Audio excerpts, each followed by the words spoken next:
warm introduction, but it requires a couple of clarifications. I'd like to offer that asteroid with my name on it. Before I agreed to accept that distinction, I verified it was not headed towards Earth, because that would be rough right there. Asteroid Tyson takes out North America.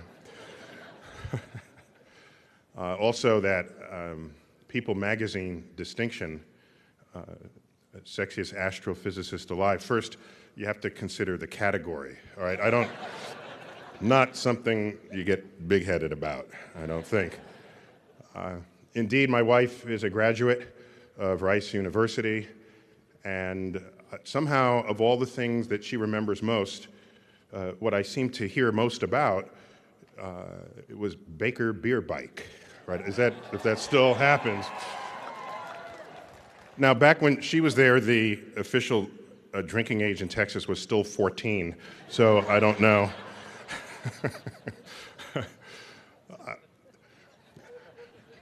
Now, why am I asked to deliver this commencement address?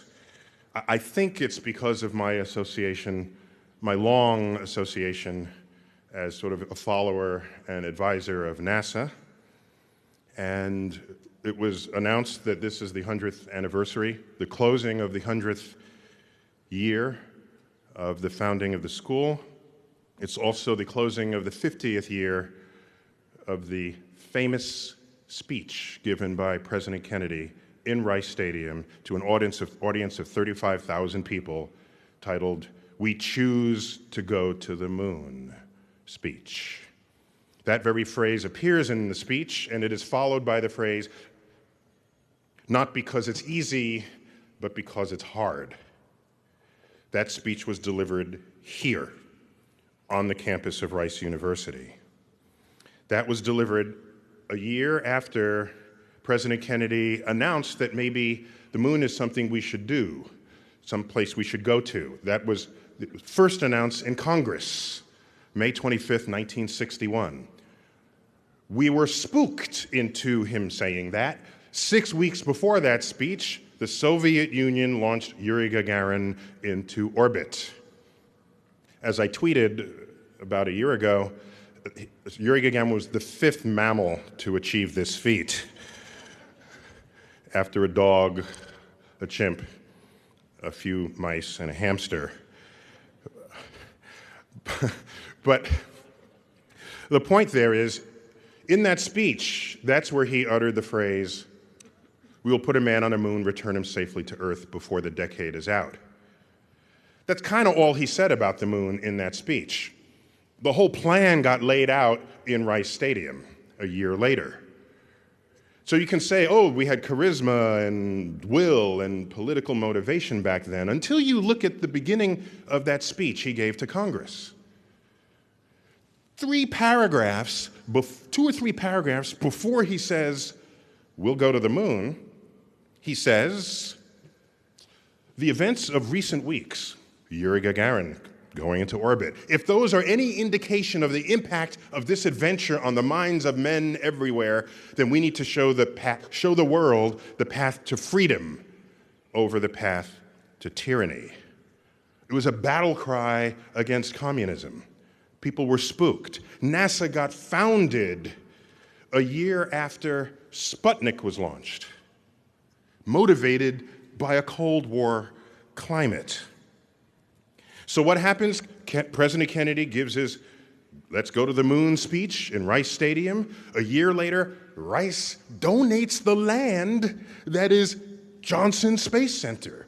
That is the seat of the astronaut program of NASA. Rice University was there at the beginning of this epic adventure to the moon.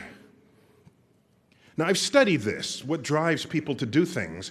I've looked throughout all of time, all of human time, and I found only 3 drivers that get people to do things in a big way. One of them is war. That's obvious to any political analyst. War makes you spend money like it's a flowing river. Even when you don't have money, you spend the money like it's a flowing river. War, one of the great motivators of human conduct. A next motivator is money. So the first is I don't want to die. The next one is I don't want to die poor, right? Two great motivators in the history of human cultures. There's a third motivator much less revealed in the world today, and that's the praise of royalty and deity. That's what gets you the pyramids in Egypt and the church building and cathedral building of Europe. Today, you don't find gods and kings driving major investments. So we're left with just sort of war and money. That's kind of what's going on here. But we haven't been honest with ourselves about that. If you go to Kennedy Space Center in Florida, there is that section of his speech. We'll go to the moon before the decade is out. And it sends chills up your spine because he galvanized an entire nation. But what's missing on the granite wall behind where this is chiseled in is the other part of the speech, where he introduces the war driver. No one ever spent big money just to explore. No one has ever done that. I wish they did, but they don't. So we went to the moon on a war driver. But that's conveniently left out in the granite wall behind Kennedy. They could have put it in, and they could have summarized it. Kill the commies, go to the moon, right? That's what they could have said, but they didn't. That part got cleansed from our memory. So cleansed from our memory that 20 years after we landed on the moon, George Herbert Walker Bush wants to give a similar kind of rabble-rousing speech that Kennedy did. July 20th, 1989, he goes to the steps of the Air and Space Museum in Washington, an auspicious day commemorating the moon landing, an auspicious moment. And he puts a lot of the same language in his speech, reflecting on Columbus voyages and which was driven by money, by the way, all the great explorers of the past, saying it's our time. It's time to go to Mars. Time to go to Mars. It got costed out at $500 billion. It was DOA in Congress at $500 billion. But wait a minute, that was going to be spent over about 30 years. You divide $500 billion by 30, that's about $16 billion a year. That's NASA's annual budget. You could have just made that the trip to Mars. But people got spooked by the money. Why? You know what else happened in 1989? Peace broke out in Europe. That's what happened in 1989. The war driver evaporated. No, we didn't go to Mars. No. And people are saying, oh, we lost our drive, we lost our will. No, it's the same will we've ever had. We just weren't threatened. That's a sobering thought. But there's a solution in there, I think. There's a solution. How about the money driver? Do you realize in the 1960s, the GDP per capita of the United States rose 35% across that decade, and it hasn't risen that high since? In fact, in the decade of this century, it rose 0% between 2000 and 2010. It'd been dropping ever since. Of course, there's a lot of complex analysis related to that. But all I'm saying is, one could say that going into space inspires people. You can remove the war driver and say it'll boost our economy. Not just spin-offs. You always have spin-offs. Who doesn't love a good spin-off? But it inspires people to innovate. Headlines.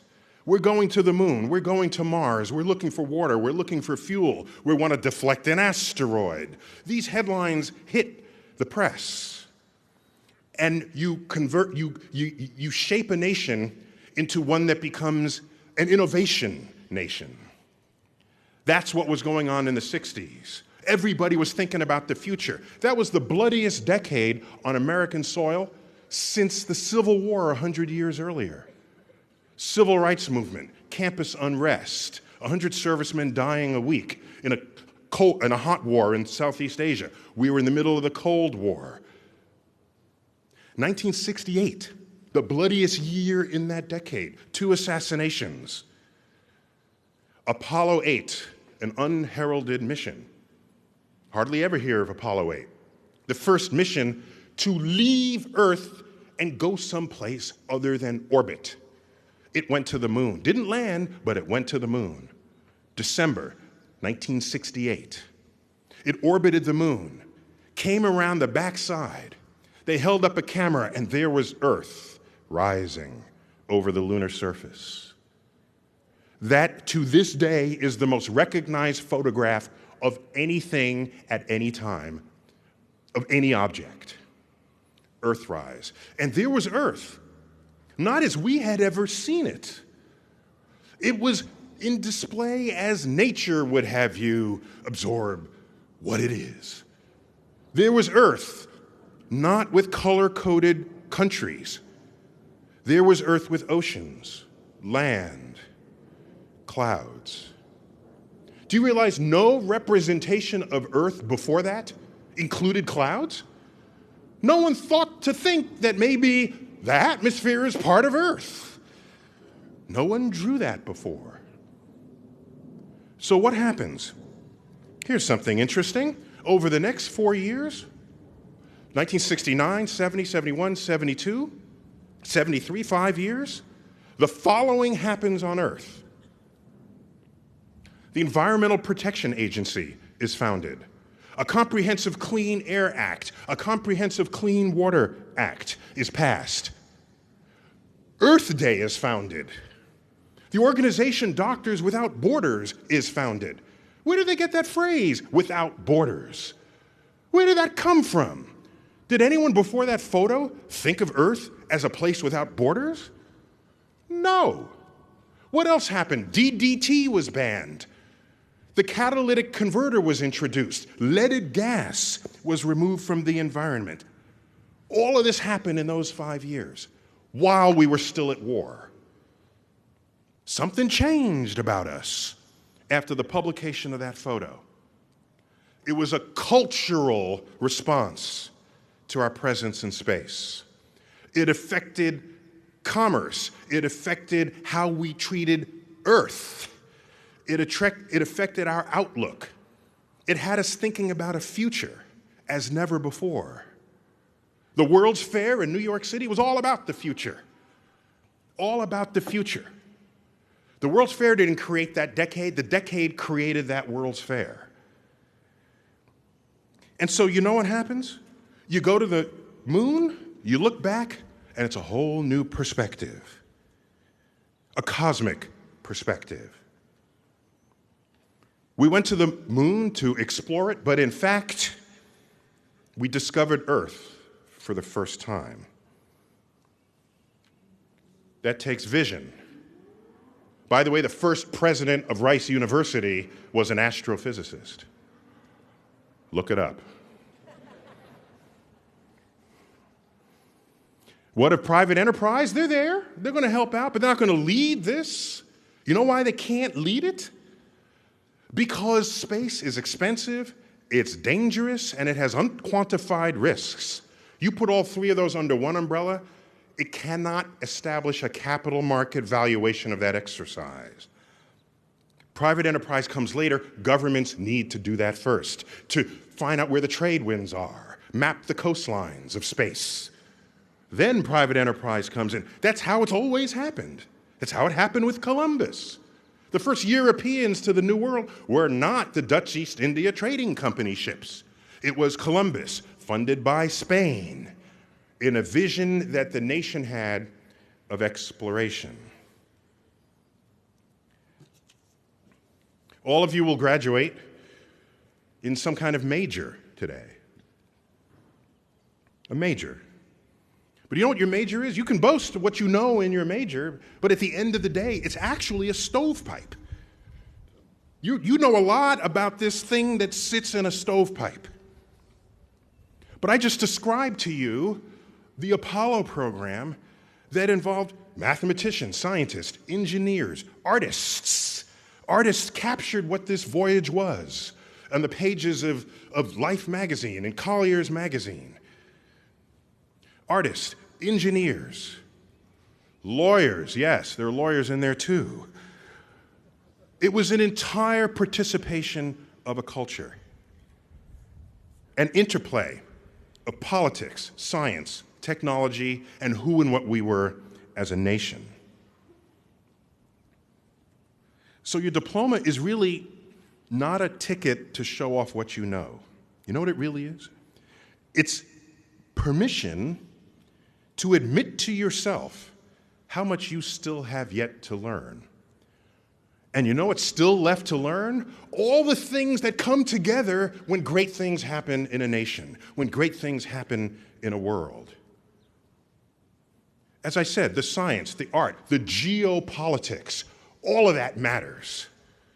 All of it. Nothing happens without some touching of all of those branches of culture.